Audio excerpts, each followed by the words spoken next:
Inaabangan ng lahat. Santino Rosales, susunod nga ba sa yapak ng amang si Jericho Rosales?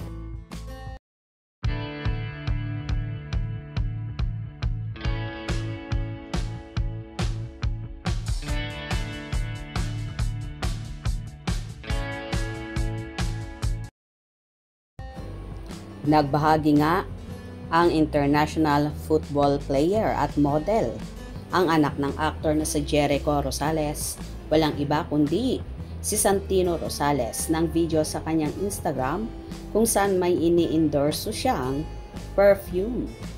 Ayon nga sa naging post ng Vimancy, Filipino professional football player and model, #Santino Rosales.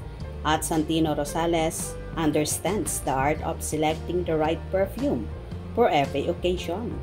In his current rotation, he has a spicy and elegant scent for nights out, a powdery fragrance for everyday use, a citrus-infused bottle to stay cool amid the heat, and his all-time favorites that complete his style.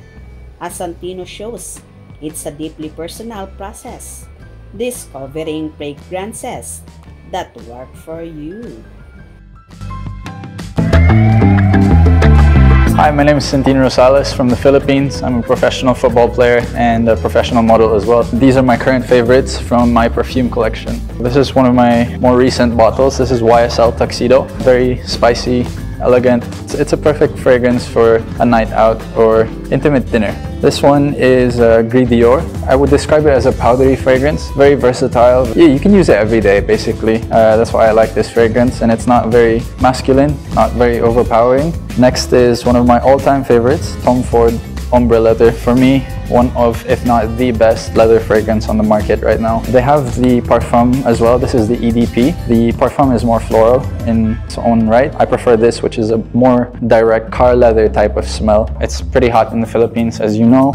So this is my go-to fresh fragrance. Hermes Eau de Citron Noir opens up with citrus notes, orange peel if I'm not mistaken, and dries down into a black tea note, which I love so much. Lastly, I consider this as probably my signature scent, Valentino Uomo EDT, the original version. It's so good, and I can't describe how it smells, and I don't memorize the notes either, but it's just my favorite, plus the bottle looks great.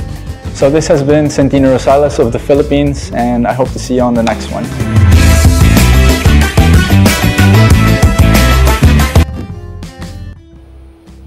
Agad-agad naman itong pinagkaguluhan ng mga fans ni Santino. Nice one at Santino Rosales. This guy is famous. Ay yeah. Where can I sign up? Thank you at Santino Rosales. At Santino Rosales, amigo. Wow, what a very fine young man you are. At Santino Rosales, so much like your dad. Pogi ng anak ni Eko. Diyos ko po. Taking notes at Santino Rosales. So gwapo naman talaga ng anak ni Jericho na si Santino at tila ito nga ang susunod sa yapak ng amang si Eko. Medyo mahiyain din ang anak ni Eko na parabang nahihiya or napipilitang humarap sa kamera at magsalita. For sure, kung papasukin ni Santino ang mundo ng showbiz, ay may ibubuga rin siya. Pero as of now, concentrate muna siya sa paglalaro at sa pagiging modelo. Malay natin, someday, maisipan din ni Santino na pumasok sa mundo ng showbiz at maging coach syempre or mentor ang amang Seko na di malabong mangyari yon. Anyway, enjoy mo lang Santino kung anong life meron ka ngayon at maging humble ka rin kagaya ng tatay mong si Eko. Kung nagustuhan nyo ang video na ito, comment down below.